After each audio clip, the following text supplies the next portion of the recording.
नमस्कार दोस्तों, मैं कॉमेडियन करीम शेख उर्फ छोटू और मेरे साथ हैं रुपेश कुंवर जी जो कि शेर सिंह राणा जी के पार्टी के प्रवक्ता हैं।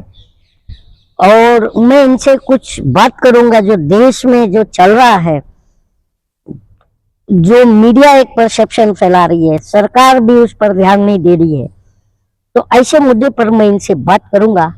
रुपेश जी, आपका स्वागत है हमारे चैनल में। आपका भी बहुत बहुत धन्यवाद, आपके चैनल का भी बहुत बहुत धन्यवाद। सर, हम ये जानना चाह रहे हैं कि 3 दिन पहले एक साध्वी प्राची का बयान आता है कि लॉरेंस बिश्नोई मासूम बच्चा है और जो है वो उसको गांधी जी बताई है, गांधी जी से तुलना किया गया है। इस पर आप, और तुलना करने वाले कोई और नहीं, बीजेपी की पूर्व सांसद हैं और साध्वी प्राची जी, आपका क्या इस पर मत है? इसमें इतना ही कहना चाहूँगा कि साध्वी प्राची जो है पूर्व सांसद है, पूर्व रह गई अपने आपत्तिजनक बयान से, अपने हल्के बयान से, अपने अल्प बुद्धि वाले ज्ञान से, अपने हिंदुत्व वाले जो अधर्मी भाषा है उससे। तो ऐसे लोगों को बातों का तुल नहीं देना चाहिए। ये लोग समाज के नहीं हैं, ये लोग देश विरोधी लोग हैं।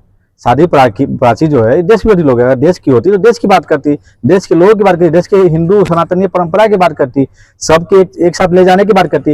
ये किस अपराधी की बात कर रही है? वो अपराधी, उसकी तुलना गांधी से कर रही है, वो कभी नहीं हो सकती।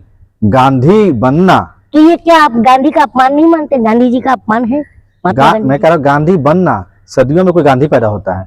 गांधी बनना, गांधी ऐसे देश में नहीं उत्पन्न होते हैं कि गांधी कोई आ गया। गांधी से तुलना उसकी क्या, गांधी की तुलना से किसी की। सनातन का भी हीरो बताया जा रहा है इसको, लॉरेंस को। सनातन का हीरो कभी नहीं हो सकता। सनातन का हीरो कैसे हो जाएगा? सनातन का हीरो वो तब होगा जब सनातनियों के लिए कुछ करेगा। सनातनियों बच्चों को धर्म के राह पे लेके जाएगा, उनको रोजगार, उनकी शिक्षा, उनके स्वास्थ्य की बात करेगा। वो बंदूक उठाने की बात कर रहा है, बंदूक सत्या करवाने की बात कर रहा है। वो सनातन कैसे हो सकता है? किसी को अपराधी बनाना सनातन परंपरा में नहीं लिखा हुआ है। किसी भी सनातनी धर्म में या किसी धर्म में नहीं लिखा हुआ है किसी को आप अपराधी बना दो। वो अपराधी बना रहा है। एक और मैं बात करूंगा कि देखिए, जैसे साध्वी प्राची का ये बयान आया, उसके बाद नीतीश राणे का एक बयान आ गया है।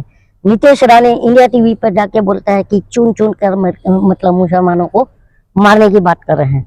और नीतीश राणे ने यह भी कहा है कि मुसलमान जो है हमें अपनी धार्मिक त्योहारों को मनाने नहीं देते हैं, गणपति ले जाने पर ऐसा पत्थर फेंकते हैं। क्या इसमें कितना सही है, ये आपको क्या लगता है? हल्की राजनीति करने वाले सारे भाजपा में बैठे हुए हैं। ये नीतीश राणे जैसे लोग जो है ना, इनकी कोई अस्तित्व नहीं है। पार्टी का सिंबल ना मिले तो एक 500 वोट लाके दिखा दीजिए, इनकी क्या हस्ती है? 500 आदमी इनको ढंग से नहीं वोट देने वाला है। और ये कह रहे हैं कि हिंदू काटेगा मुसलमान काटेगा, मुसलमान काटेंगे हिंदू काटेंगे। ये सब जो भाषा है, ये भाषा संविधान के विरोधी है। अच्छा, बटेंगे तो कटेंगे, अभी आपने जो काटने वाली बात कही थी, तो महाराष्ट्र में जो है पोस्टर लगे हैं कि बटेंगे तो कटेंगे, और वहां पर योगी जी जाके भाषण करते हैं कि जो है उत्तर प्रदेश के अंदर मस्जिदों से मैंने लाउड स्पीकर उतरवा दिया, आप कोई चिल्लाता नहीं, कोई शोर शराबा नहीं। तो ये बताइए, क्या अजान जो होती है, क्या ये इससे डिस्टर्बेंस है, ये शोर शराबा है क्या? हर धर्म का अपना एक आस्था है जी। उसी तरह मंदिर का भी अपना एक आस्था है, उसी तरह मस्जिद का भी अपना आस्था है। और किसी भी आस्था और किसी के धर्म के खिलाफ नहीं जाना चाहिए किसी भी राजनीतिक दल को। तो ये लोग जा रहे हैं, इनको आप कैसे देखते हैं? ये लोग, मैंने कहा ना, ये लोग अधर्मी है जो धर्म के खिलाफ कर रहा है। अधर्मी कह रहे हैं, जिसमें ये एक महंत है, ये तो योगी जी, आप इनको अधर्मी कह रहे हैं? योगी जी महंत का चोला पहने हुए है। अगर महंत की परिभाषा वो सही से जानते तो ऐसी भाषा नहीं बोलते। अगर महंत है, वो सही मायने में महंत है, तो महंत को लेके वो समाज की, हिंदुत्व समाज की, हिंदुत्ववादी देश की बात करने वाले लोग हिंदू में या सिख में या ईसाई में, सब में अपने अपनी परंपरा है, सब में गाने बजाए जाते हैं, कि सब में ढोल नगाड़े बजाए जाते हैं। का सांसद है, सॉरी विधायक है, वो उनका नाम बाल मुकुंद आचार्य, शायद ऐसा ही कुछ नाम है। वो भी जो है पूरे अभी गए थे इमामबाड़े के अंदर और बोलते हैं मूर्ति कहाँ छुपाया है, मूर्ति कहाँ छुपाया है। सबका ये चेक करके पर्दा हटा हटा के देख रहे थे, बाद में बवाल मचा तो वहां से चले गए। तो ये इनको आप कैसे देखते हैं? आप मंदिर में चले जाइए, आप मस्जिद में चले जाइए, मूर्ति ढूंढिए। अरे मैं ज्यादा बड़ी बात नहीं कहता हूँ, मंदिर हो या मस्जिद हो या सिख हो या गुरुद्वारा चर्च, जमीन खोद लीजिए 100 फीट नीचे, आप घर के नीचे से मूर्ति निकल जाएगी। 100 फीट जमीन नीचे खोद लीजिए, मूर्ति वहां दबी हुई है। हर घर के नीचे मूर्ति दबी हुई है। जैसे जैसे सामाजिक उत्थान बढ़ा है वैसे वैसे घर की ऊंचाई बढ़ी है, इमारतें ऊंची हुई है, और जो इमारतें ऊंची हुई पुरानी इमारतों में मूर्तियां दब के नीचे धंस गई है। तो क्या ये मान लिया जाए कि इन लोग के, ये जो नेता है बीजेपी के, ये लोग इस तरह के भड़काऊ बयान देते हैं, एक नैरेटिव सेट करते हैं, उस साथ मीडिया भी साथ देती है। तो अभी उत्तरकाशी में मस्जिद तोड़ने की बात चली और भीड़ जो है मस्जिद तोड़ने के लिए भी निकला था कि मस्जिद को तोड़ना चाहिए। बाद में वहां का जिला प्रशासन ने कहा कि मस्जिद जो है अवैध नहीं है, ये वैध जगह पे बनी हुई है। इसके बावजूद भी इस तरह का नैरेटिव, उसको भी अवैध तोड़ने की बात की जा रही है, जबकि प्रशासन कह रहा है कि वो वैध है, वो प्रॉपर्टी गवर्नमेंट की प्रॉपर्टी पे नहीं बना है, फिर भी विरोध हो रहा है। तो ये ऐसा क्यों हो रहा है? तो पहली बार नहीं हुआ है, इससे पहले भी आप देख लीजिए, जब बाबरी मस्जिद गिरी थी, इससे पहले अनेकों मस्जिद गिरी है। इससे पहले इस सरकार में मैं ये नहीं कह रहा हूँ, यहाँ तो जिला प्रशासन ने कहा है कि ये लीगल है, वैध है, उसके बावजूद भी इस तरह का। मैं क्या कह रहा हूँ, आप इससे पहले जितने भी मस्जिदें गिरी तोड़े गए, उनको देखो, हजारों मंदिर तोड़े गए। देखो अरे आप एक मस्जिद की रोना रो रहे हो, यहाँ हजारों मंदिर तोड़ा गया है। बनारस के मंदिर, बनारस कॉरिडोर क्या है, काशी कॉरिडोर क्या है, हजारों मंदिर तोड़ के गिराया गया है। गुजरात में मंदिर तोड़ के गिराया गया है। अरे आप मस्जिदों पे जा रहे हो, हम यहाँ कह रहे हैं मंदिरों के, हिंदू की सरकार में हिंदू परेशान है, यहाँ हिंदुओं के क्या हो रही है, बाबुओं के साथ अत्याचार हो रहा है, विनाशकार हो रहा है, हिंदू की सरकार में सारी चीजें हो रही है। तो ये आप कैसे कह सकते हैं कि आप मस्जिद पे आप अटके हुए हो? अरे मस्जिद से आगे आइए तो देखिए, हिंदू जिस हिंदू की लेके झंडा बुलंद किए हुए हैं, जिस भगवा को बुलंद करने की बात कर, कितने हत्या, कितने बलात्कार, कितने महिलाओं के साथ अत्याचार हो रहा है, उस पर सवाल जब कीजिएगा तो सरकार बिल्कुल आ जाती है। कोर्ट उस पर डायरेक्ट टारगेट की हुई है। योगी सरकार को कितनी बार सुप्रीम कोर्ट ने फटकार लगाया है, राज्य सरकार को कितनी बार फटकार लगाया है। तो सरकारें जो गैर कानूनी काम कर रही है, उसके संविधान है, कोर्ट है, न्यायालय है, न्यायपालिका है, और वो कर रही है अपना काम। अच्छा, ये बाल मुकुंद आचार्य हो गए, जो जयपुर के विधायक हैं, साध्वी प्राची हो गई, आपका ये नीतीश राणे हो गए, योगी जी हो गए, तो वो गिरिराज सिंह हो गए, ये लोग इस तरह का जो जहर वाली बयान दे रहे हैं, तो बीजेपी सरकार में है और मोदी जी, अमित शाह जी इस पर एक वर्ड नहीं बोल रहे हैं, इन पर रोक नहीं लगाने की कोशिश कर रहे हैं, क्या रीजन है? मैं अब इस तर्क को एक दूसरे तर्क से जोड़ के हिंदुत्व के मुद्दे को स्पष्ट कर देता हूँ।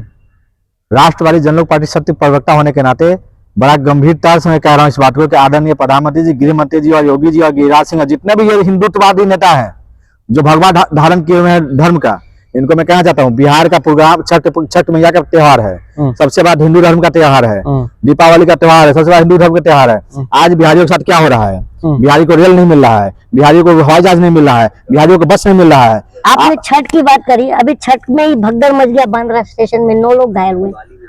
मैं वही बात में आ रहा था। बिहार के लोग करे ना, गिरिराज सिंह सीमांचल से निकाल नहीं आता हिंदू जोड़ने की यात्रा निकाले, गिरिराज सिंह छठ मैया की यात्रा निकाले ना बिहार से, सब बिहार वासियों को लेकर जाए बिहार, फ्री में ट्रेन चलाए, फ्री में 13,000 का जो टिकट हवाई जहाज का है, उसको मोदी जी ने कहा था ना, चप्पल पहनने वाला हवाई जहाज में बैठेगा। तो अब क्या हुआ, हिंदू धर्म का एक भी आदमी चप्पल पहनने वाला हो या जूता पहनने वाला जहाज में क्यों नहीं बैठ पा रहा है? 13,000 का टिकट कहाँ से लाएगा वो गरीब आदमी? कैसे जाएगा बिहार? कैसे मनाएगा छठ मैया? हमने 30 सांसद दिया है, हमने 32 सांसद दिया है, हमने 39 सांसद दिया है बिहार से, और हमारे बिहार के साथ ऐसा दुर्व्यवहार, हमारे हिंदू समाज के साथ ऐसा दुर्व्यवहार, हमारे आस्था के साथ खेला जा रहा है, हमारे धर्म के साथ खेला जा रहा है, हमारे समाज हिंदुत्व समाज के साथ खेला जा रहा है। और आप लोग हिंदू कहते हो, तो हिंदू कहते हो, हिंदुओं के लिए क्या कर रहे हो?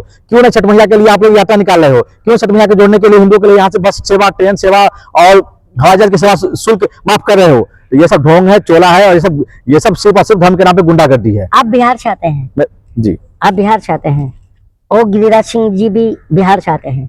गिरिराज सिंह का कहना है कि बिहार के अंदर जो है घुसपैठिए घुस गए हैं, जिसे मुसलमानों को घुसपैठिया कह रहे हैं और रोहिंग्या भी कह रहे हैं, और देशी मुसलमान और विदेशी मुसलमान, ऐसा कुछ उन्होंने वर्ड यूज किया है। तो क्या आप मानते हैं कि बिहार में जो मुसलमान हैं घुसपैठिए हैं? मुसलमान तो हर जगह घुसपैठिए हैं।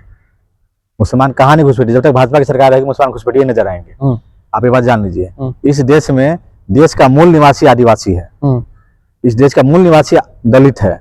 आप अगर सही मायने में जब ग्रंथों को पढ़िएगा और शंकराचार्य को समझिएगा, हिंदू धर्म को समझिएगा, तो हिंदू धर्म के बड़े बड़े लोग कहते हैं कि वो विदेश से आए हुए हैं, जो ब्राह्मण समाज के लोग हैं, जो अपर कास्ट के लोग हैं, कहते हैं, जैसे हम भी आते हैं। कहने के लिए ये भी इतिहास में दर्ज है लेकिन क्योंकि भारत इतना बड़ा विश्व का बड़ा मुल्क है, तो हम लोग ईरान से जुड़े हुए हैं। हमारा देश ईरान तक था, तो ईरान से कटते कटते कटते कटते भारत एक सीमित देश हो गया। तो अब इस बार कटेंगे नहीं, बटेंगे नहीं, और दलित, स्वर्ण, भूमिहार, ब्राह्मण, राजपूत और ओबीसी, जो मुसलमान, सब एक होंगे, और ये जो कटने बटने की बात करते हैं उनको सत्ता से बाहर निकाल के देश को एकता की ओर आगे ले जाएंगे, ताकि देश मजबूत होगा। और ऐसे लोगों को देश से बाहर निकाला जाएगा जो देश को कटने और बटने की बात करते हैं, जो धर्म पे कहते हैं कि वो बाहर से आया हुआ है। तो जवाब देना होगा गृह मंत्री को कि उनके रहते हुए कैसे रोहिंग्या भारत के अंदर घुस गया। क्या आप मानते हैं कि लॉरेंस मासूम है? लॉरेंस इतना मासूम है कि वो जेल के अंदर बंद है, इसीलिए मासूम है। साध्वी प्राची ने कहा है, नहीं, मैं वही कह रहा पूर्व हूँ, सांसद। जेल के अंदर बंद है इसलिए मासूम है। जिस दिन जेल से बाहर निकल जाएगा उसका समाज उसको नहीं पूछेगा। तो इसका मतलब जो साध्वी प्राची जी के एज पर साध्वी प्राची जी, उनका कहना है कि जो है लॉरेंस मासूम है और गांधी जी से तुलना किया। तो क्या सलमान खान विलन है? क्या सलमान खान टेररिस्ट है? क्या सलमान खान जो है गुंडा है? जैसे अगर ऐसा बताया है साध्वी ने, तो अगर ये मासूम है तो क्रिमिनल तो सलमान हुआ ना। सलमान, देखिए आप इस चीज को नहीं, सलमान ये प्राची के बयान है। प्राची के बयान से आप नहीं जोड़ सकते हो किसी को बयान से। प्राची है कौन? उसका क्या पूर्व अस्तित्व सांसद है? है। पूर्व सांसद, पूर्व ही रह गई ना, प्रेजेंट तो नहीं है ना। उसका अपना क्या अस्तित्व है, अपना क्या क्रिएटिविटी है, समाज में उसकी कितनी पूछ है। कार्रवाई क्यों नहीं हो रही है? कार्रवाई इसलिए नहीं हो रही क्योंकि सरकार उसकी है। जिस दिन सरकार हटेगी सब पे कार्रवाई होगी। सरकार बचाने में लगी हुई है, क्योंकि सरकार को मुद्दा वही है। सरकार तो शिक्षा की बात नहीं करेगी, स्वास्थ्य की बात नहीं करेगी, रोजगार की बात नहीं करेगी, महाराष्ट्र में चुनाव है, झारखंड में चुनाव है, बात किस पे करेगी? हिंदुत्व करेगी। हिंदू को 100 करोड़ हिंदू को डरा के दिखाया जाए कि 20 करोड़ मुसलमान से 100 करोड़ हिंदू डर रहे हैं, तभी तो राजनीति चमकेगी, तभी तो चुनाव में वोट मिलेगा। हिंदू बनाम मुसलमान करने की कोशिश कर रही है, तो उसके करने से कुछ नहीं होने वाला है। लॉरेंस बिश्नोई एक अपराधी है, उसकी सजा कानून दे रहा है और उसको सजा कानून देगा। वो अभी जेल में बंद है, लॉरेंस बिश्नोई से मिलने उसका परिवार तक नहीं जाता है। तो आप किस लॉरेंस बिश्नोई की बात कर रहे हो? जिसका उसका परिवार नहीं खड़ा है, उस बिश्नोई की बात आप कर रहे हो, गजब के तर्क दे रहे हो। उसके साथ उसका समाज नहीं खड़ा है, उसका गजब के तर्क। 4 लोगों के 4 टुच्चे के बोलने से लॉरेंस बिश्नोई या मैं कोई हीरो नहीं हो जाऊंगा। जब समाज स्वीकारेगा तब हीरो बनेगा, जब नेतृत्व स्वीकारेगा तब हीरो बनेगा। आखिरी सवाल है कि देखिए, अब योगी जी महाराष्ट्र चले गए, वहां पर भी हिटरेट की बात किए हैं, और नीतीश राणे भी हिटरेट की बात कर रहा है, और बाबा सिद्दीकी की भी हत्या हो जाती है। तो ये महाराष्ट्र इलेक्शन में आप मतलब एज ए देश के नागरिक महाराष्ट्र के इलेक्शन को कैसे देखते हैं कि ये लोग जो नैरेटिव परसेप्शन सेट कर रहे हैं, क्या महाराष्ट्र की जनता इनके नैरेटिव और परसेप्शन में फंसेगी? महाराष्ट्र की जनता बहुत सियानी है, पिछली बार भी नहीं फंसी थी, इस बार भी नहीं फंसेगी, और इस बार तो इतना बढ़िया से चुनाव लड़ेगी महाराष्ट्र की जनता। महाराष्ट्र की जनता चुनाव लड़ेगी कि इस बार जो भाजपा की टीम है वो सारे जीरो हो जाएंगे, और इस बार इंडिया गठबंधन आउट हो जाएगी। इंडिया गठबंधन। महाराष्ट्र की जनता को आपका क्या संदेश? मेरा महाराष्ट्र की जनता का ये संदेश है कि ये जो हिंदू मुस्लिम करने वाले लोग हैं इनको साइड कीजिए, और जो आपके महाराष्ट्र को मजबूत करेगा उसको चुनाव में लेके आगे आइए। ये थे रुपेश कुंवर जी। और ये जात से, अगर जात धर्म की बात हो रही है तो जात से ये राजपूत है और धर्म से हिंदू है, और ये पीस की बात कर रहे हैं। और हमारे लोग जो भी देशवासी हैं वो भी पीस की ही बात करते हैं, जो पीसफुल चाहते हैं। लेकिन कुछ लोग हैं जो इस समाज में, देश में जहर फैलाने की कोशिश कर रहे हैं। तो ये आपकी प्रतिक्रिया बहुत जरूरी है।